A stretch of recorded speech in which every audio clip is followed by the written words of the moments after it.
Que a graça e a paz de Jesus estejam conosco. Quero saudar a cada um dos que aqui estão. Que Deus fale com você nessa noite. E é bom estar na igreja. E nós estamos aqui para tentar entender mais sobre o amor de Deus e para entender qual é o plano dele para nós. E nessa noite nós vamos conversar um pouquinho sobre o que é a justiça para o homem. Nós precisamos entender esse assunto.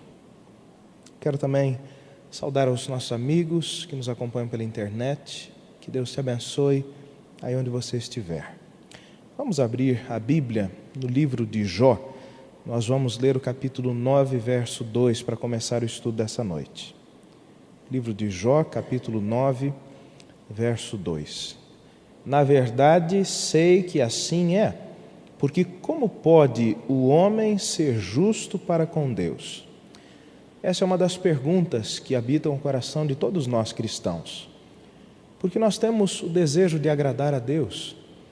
Ao nos encontrarmos com o Evangelho, nós somos transformados e o Espírito Santo coloca em nosso coração o desejo de trilharmos um caminho ao lado de Jesus. Nós costumeiramente falamos muito sobre a graça e sobre o seu efeito para nos justificar. Mas o que vem depois? Como andar no caminho da santificação? E a Bíblia nos dá essa resposta. Se você der uma olhada comigo no livro do profeta Abacuque, no capítulo 2, nós ali encontramos qual é a ideia bíblica sobre o caminho que nós devemos trilhar para recebermos a santificação. Na verdade, o contexto aqui aponta para um momento histórico específico, nós vamos tentar entendê-lo brevemente. E então nós vamos partir para o Novo Testamento, para ter uma visão mais clara, mais profunda sobre esse assunto. O livro do profeta Abacuque, capítulo 2, versículo 4.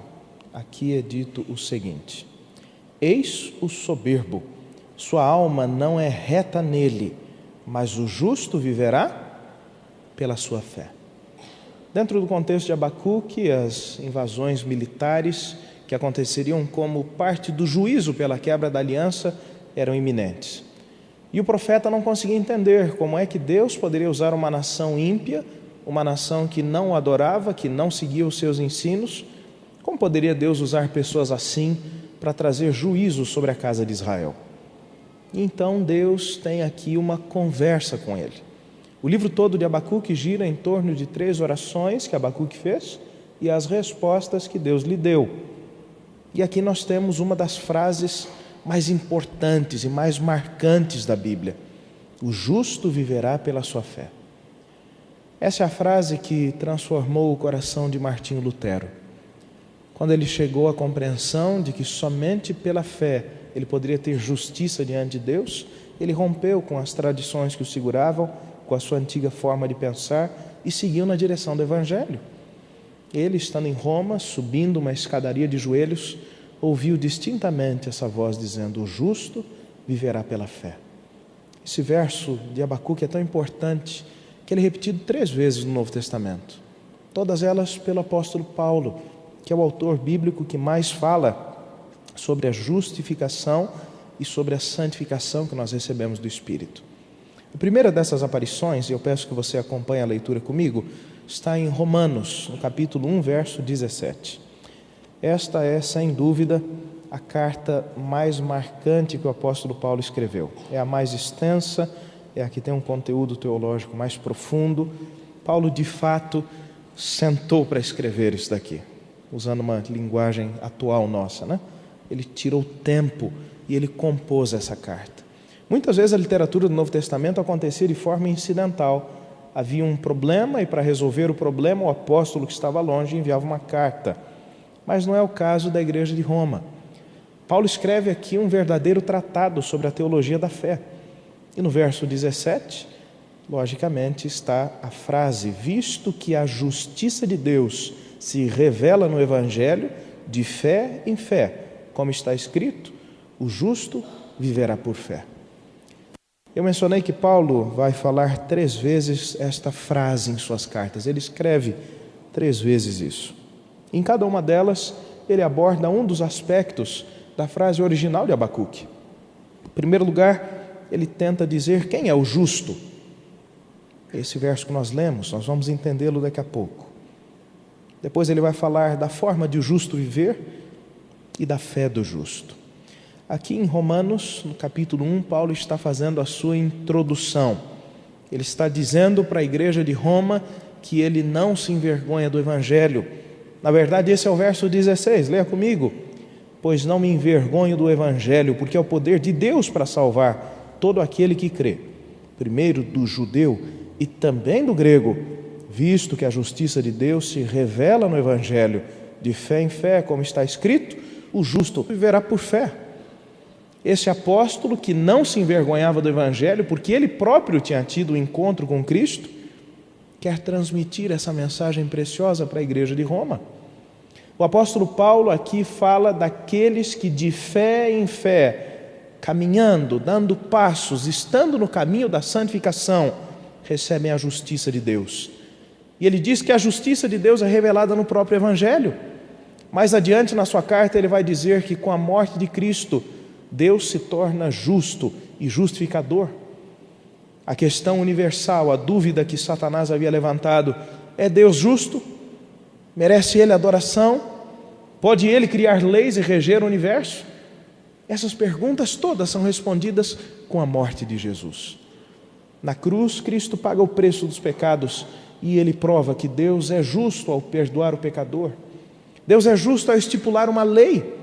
E o justo é todo aquele, não importa a sua origem, seja judeu, seja gentil, o justo é todo aquele que através da fé aceita o Evangelho. O justo é todo aquele que se propõe a viver ao lado de Cristo, que crê nesse poder de salvação. E por isso ele diz, o justo viverá por fé. O justo é aquele que, tendo noção de sua pecaminosidade, chega perto de Deus para buscar entender o que Deus pretende para a sua vida. Veja o verso 18 que ele diz: a ira de Deus se revela no céu contra toda a impiedade e perversão dos homens que detêm a verdade pela injustiça. Ou seja, o justo é aquele que não se esconde do caminho de Deus. Ele não detém a verdade pela injustiça. Ele lança fora a sua injustiça e ele abraça a verdade. Ele quer estar perto de Deus e por isso ele é coberto, ele é protegido da ira de Deus. Esse é um ponto importante que às vezes a gente passa por alto, né? A ira de Deus é um belo aspecto do seu caráter, porque a ira de Deus nos ajuda a entender a sua santidade. A ira de Deus não é contra pessoas, não é contra criaturas. A ira de Deus é algo santo que age contra o pecado. A ira de Deus não se acende porque nós somos pecadores, porque nós cometemos atos pecaminosos, porque nós não fazemos a sua vontade. A ira de Deus existe porque Ele é santo, porque Ele é diametralmente oposto ao mal.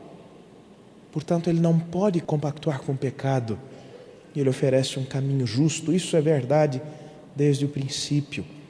O justo, portanto, é aquele que tem em si piedade vinda de Deus, piedade verdadeira, espiritualidade pura, aquele que não segue a perversão dos homens, mas que vive por fé. Esse é o primeiro ponto dessa frase tão importante. Nós assim entendemos quem é o justo. O justo é aquele que ouve o Evangelho, que abraça a verdade, que lança fora a sua justiça, que anda no caminho de Cristo. O justo é aquele que entende que o Evangelho é o poder de Deus para salvar. Você tem certeza que o sacrifício de Cristo é suficiente para resolver os pecados do passado, para te santificar hoje e para te garantir um futuro glorioso ao lado do Pai? Você crê nisso? Se a sua resposta é sim, saiba que diante dos olhos de Deus, você é um justo, você está no caminho certo. Paulo cita ainda uma segunda vez essa mesma frase, ela se encontra em Gálatas, capítulo 3, verso 11. E a pergunta de Paulo que nós vamos resolver, que nós vamos responder, é como que o justo vai viver? Como o justo viverá? E nós lemos no capítulo 3, verso 11. É evidente que pela lei ninguém é justificado diante de Deus, porque o justo viverá Pela fé. Para uma pergunta diferente, ele oferece a mesma resposta dentro de um contexto diferente. Para entendermos qual é o assunto dele, nós precisamos ler esses versos que estão ao redor. É assim que a gente precisa estudar a palavra, vendo o contexto, entendendo como foi escrito, por que foi escrito. E se nós lemos do verso 10 até o verso 13, nós temos uma visão mais clara. Leia aí comigo, Gálatas 3, 10 a 13. Todos quantos, pois, são das obras da lei, estão debaixo de maldição, porque está escrito: maldito todo aquele que não permanece em todas as coisas escritas no livro da lei, para praticá-las. E é evidente que pela lei ninguém é justificado diante de Deus, porque o justo viverá pela fé. Ora, a lei não procede de fé, mas aquele que observar os seus preceitos, por eles viverá. Cristo nos resgatou da maldição da lei, fazendo-se Ele próprio maldição em nosso lugar, porque está escrito: maldito todo aquele que for pendurado em madeiro. Aqui nós temos um outro aspecto da verdade do qual nós costumamos fugir, não é mesmo? O primeiro, a ira de Deus. O segundo, a maldição da lei. A lei pesa contra a humanidade pecadora como uma maldição. Isso acontece por causa do propósito da lei. No verso 21, Paulo deixa bem claro qual é o motivo de Deus ao dar a lei. A lei foi dada não para que o ser humano pudesse ter vida a partir dela. A lei não foi promulgada para dar vida, porque senão a justiça seria procedente da lei. Ele continua explicando: a lei foi dada por causa das transgressões. E esse é um assunto que para muita gente parece confuso, porque o próprio apóstolo Paulo diz que se não existe lei não há pecado, então a lei tem que vir antes do pecado. E onde que o pecado começou? Lá no céu, no santuário celestial, com o ser que tinha acesso mais direto ao ser de Deus. E essa é a beleza da Bíblia.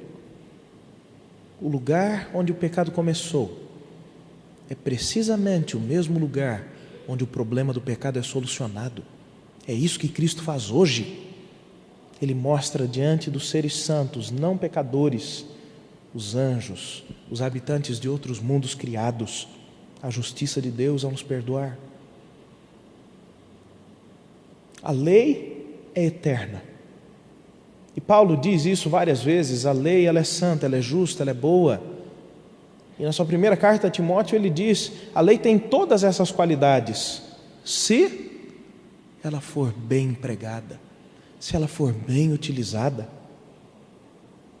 A lei de Deus é algo muito superior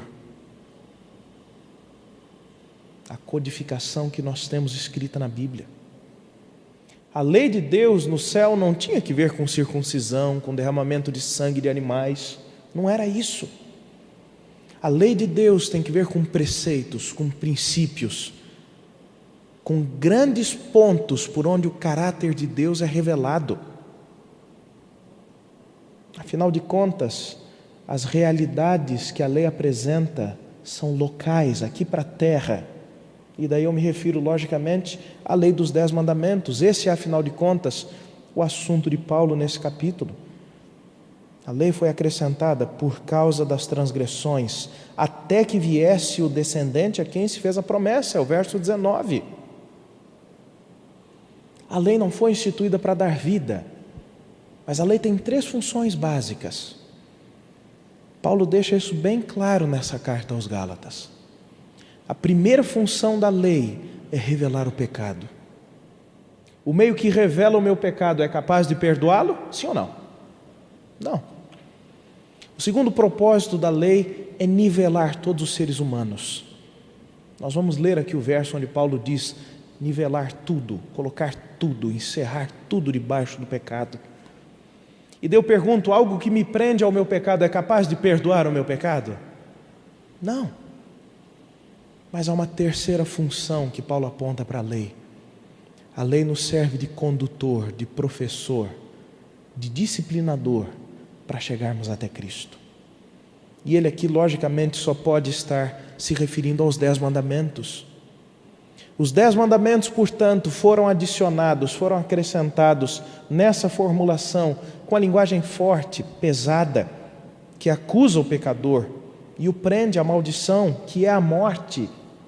Ela foi acrescentada por causa das nossas transgressões.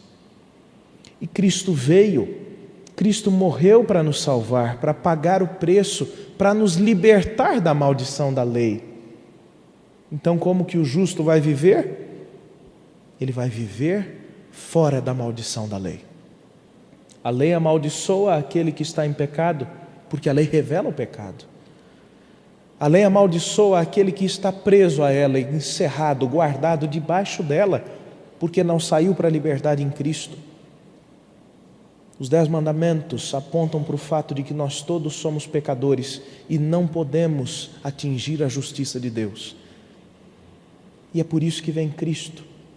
Paulo, em Efésios capítulo 2, verso 10, diz que ele veio para nos colocar de volta naquele caminho que Deus de antemão havia preparado.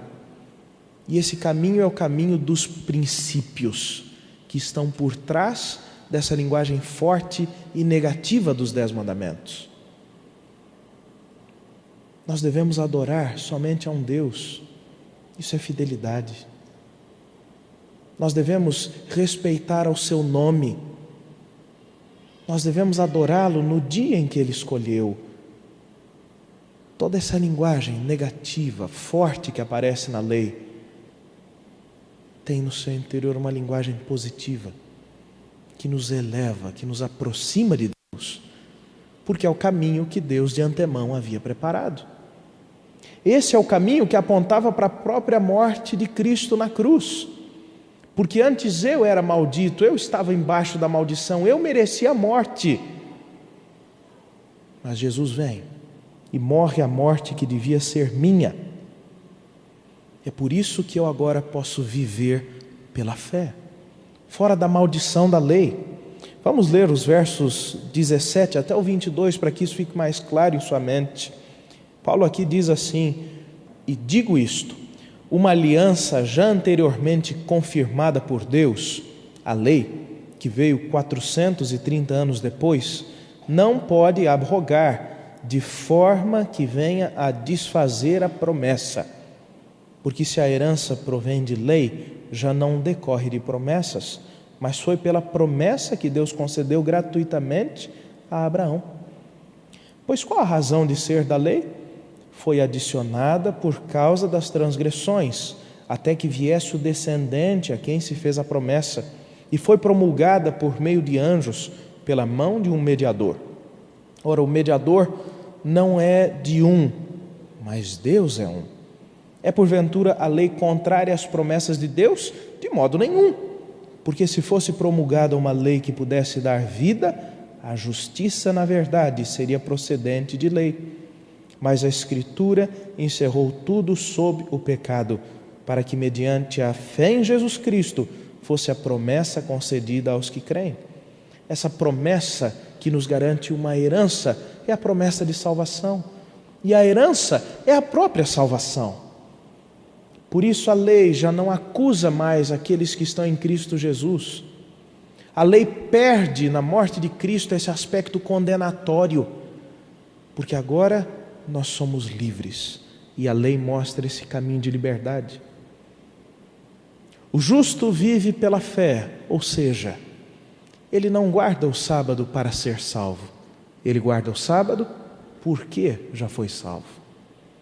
Ele não adora um único Deus para ser salvo, ele adora um único Deus porque ele já foi salvo. Ele não deixa de matar, de roubar, de adulterar, de mentir, de cobiçar, porque ele quer ser salvo. Mas ele é verdadeiro, ele é puro, ele se contenta com as bênçãos de Deus, porque ele já vive a salvação. Paulo aqui fala da santificação. Paulo não está falando contra a lei, mas ele está mostrando que a lei tinha uma função e que essa função já não existe mais. Se eu não posso mais ser condenado, então já não há mais quem me condene. Muita gente se confunde com esse assunto e pensa que Cristo, com a sua morte, aboliu a lei. Cristo morreu para cumprir a lei, porque a lei exigia o sangue para cobrir os pecados. E o precioso sangue de Jesus, derramado lá na cruz, nos cobre de qualquer pecado, passado, presente ou futuro. A fé que nos move a confessar os nossos erros é a garantia de salvação que nós temos. Nós somos salvos pela graça, justificados através da fé. Portanto, a lei de Deus é um caminho de fé. E o apóstolo Tiago, tendo isso em mente, chama a lei agora não mais de um professor que nos conduz, não mais de um meio de nos encerrar, não mais de algo que revela o meu pecado, me acusa, mas de a lei da liberdade. Agora sim, estão dentro dos preceitos, dos princípios de Deus, que são revelados na lei, nós andamos em santificação. O justo, portanto, viverá pela fé, não pela lei, porque ninguém pode obedecer à lei dentro de um estado pecaminoso. Nós nos afastamos, nós demos as costas, e é por isso que nós precisamos retornar. Quando Deus nos criou, nós éramos perfeitos, imagem e semelhança de Deus. O pecado desfigurou isso, apagou quase que completamente de nós qualquer esperança que poderíamos ter de obediência. Mas em Cristo nós somos restaurados e por isso vivemos num novo caminho, um caminho agora de obediência. Por isso, como o justo viverá? Ele viverá pela fé, não por uma obediência cega à lei que busca benefícios para si, méritos para si, mas uma obediência que procede do amor, porque já fomos salvos. E por fim, Paulo fala da fé do justo. E a última citação que ele faz dessa frase de Abacuque está em Hebreus, capítulo 10, no versículo 38. Acompanhe a leitura comigo. Hebreus, capítulo 10, verso 38. Todavia o meu justo viverá pela fé, e se retroceder, nele não se compraz a minha alma. Paulo aqui fala da qualidade da fé de um justo. Ele quer responder como é a fé, quais são as características dessa fé. E por isso do verso 32 até o verso 39, ele nos explica isso. Vamos ler? Hebreus 10, 32. Lembrai-vos, porém, dos dias anteriores, em que depois de iluminados, sustentastes grande luta e sofrimentos, ora expostos como em espetáculo, tanto de opróbrio quanto de tribulações, ora tornando-vos coparticipantes com aqueles que desse modo foram tratados, porque não somente vos compadecestes dos encarcerados, como também aceitastes com alegria o espólio dos vossos bens, tendo ciência de possuirdes vós mesmos patrimônio superior e durável. Não abandoneis, portanto, a vossa confiança, ela tem grande galardão. Com efeito, tendes necessidade de perseverança, para que, havendo feito a vontade de Deus, alcanceis a promessa. Porque ainda dentro de pouco tempo, aquele que vem virá, e não tardará. Todavia o meu justo viverá pela fé, e se retroceder, nele não se compraz a minha alma. Nós, porém, não somos dos que retrocedem para a perdição, somos, entretanto, da fé para a conservação da alma. Como é então a fé do crente? A fé do justo? A fé daquele que recebe do Espírito Santo a santificação? Daquele que não é mais condenado pela lei, mas anda em um caminho de justiça? É uma fé que olha para as coisas do alto. É uma fé que entende que nesse mundo podem haver perseguições, julgamentos injustos, prisões indevidas e mesmo a morte, mas continuam firmes. A fé daquele que vive pela fé é uma fé que aceita que os seus próprios bens sejam retirados, pois ele sabe que tem uma recompensa muito maior que o aguarda no céu. A fé daquele que vive pela fé é uma fé que permanece firme e fundamentada em Cristo. Nós somos salvos pela graça, justificados pela fé e andamos nesse caminho de santificação sem retroceder. Nós não voltamos para trás. Há um exemplo bíblico que nos ajuda a entender bem isso. Quando Deus desce do céu até a terra e vai visitar a Abraão e avisa a ele sobre os seus planos de trazer juízo sobre duas cidades ímpias, Sodoma e Gomorra, e Abraão intercede com Deus, e de uma grande cidade Deus estava disposto a preservá-la por causa de 10 pessoas justas, e nem 10 se encontraram lá. Por isso a família de Ló sai daquela cidade. Ele e suas filhas obedecem ao mandamento, não olham para trás, prosseguem num caminho de salvação, fugindo, dando as costas para tudo aquilo que não prestava. Mas a mulher de Ló olha para trás, retrocede, e por isso participa do mesmo juízo daquelas ímpias cidades. Portanto, aquele que quer viver pela fé não pode nunca retroceder, nunca focar nas coisas dessa terra, mas manter a sua mente sempre no galardão, na recompensa, na herança de salvação que nos aguarda no reino celestial. Por isso, o justo viverá pela fé. Nós temos aqui 4 significados para a mesma frase.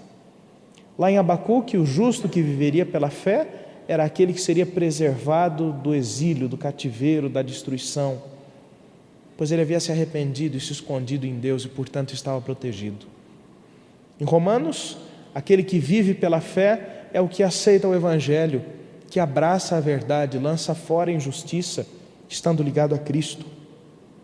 Em Gálatas, o justo que vive pela fé é aquele que está em um caminho de santificação, debaixo da lei do Espírito, da lei da liberdade, não sendo mais acusado pelos mandamentos que quebra, e sim preservado pela graça que o sustenta. E em Hebreus, o justo é aquele que não retrocede, mas anda firme no caminho de Deus. Que a nossa fé produza esses mesmos efeitos, nos protegendo, nos salvando, nos santificando e nos mantendo no caminho de Cristo. Que Deus nos abençoe com todas essas coisas que nos são prometidas. Oremos. Santo Deus, muito obrigado pela fé que nos traz justiça. Obrigado porque em Jesus nós somos libertos, nós estamos fora de qualquer acusação e somos aproximados do Senhor. Obrigado porque o Senhor no passado preservou o teu povo que tinha fé, os livrando das mãos dos inimigos. Obrigado porque o Senhor, através do Evangelho, nos põe do lado de Cristo. Obrigado porque nós hoje podemos abraçar a verdade e andar num caminho de santificação, não mais sendo acusados por uma lei que pende contra nós, mas andando em um caminho de amor que revela e reproduz em nós o teu caráter. Obrigado pela certeza de que podemos te obedecer pela força de Cristo, pela atuação do Espírito Santo, como resposta e não como troca. Obrigado porque a fé nos capacita a andarmos só em frente, sem retroceder. Pedimos que todas essas bênçãos da palavra estejam em nossa vida, que essa seja a verdade no coração de cada um de nós. Em nome de Jesus. Amém.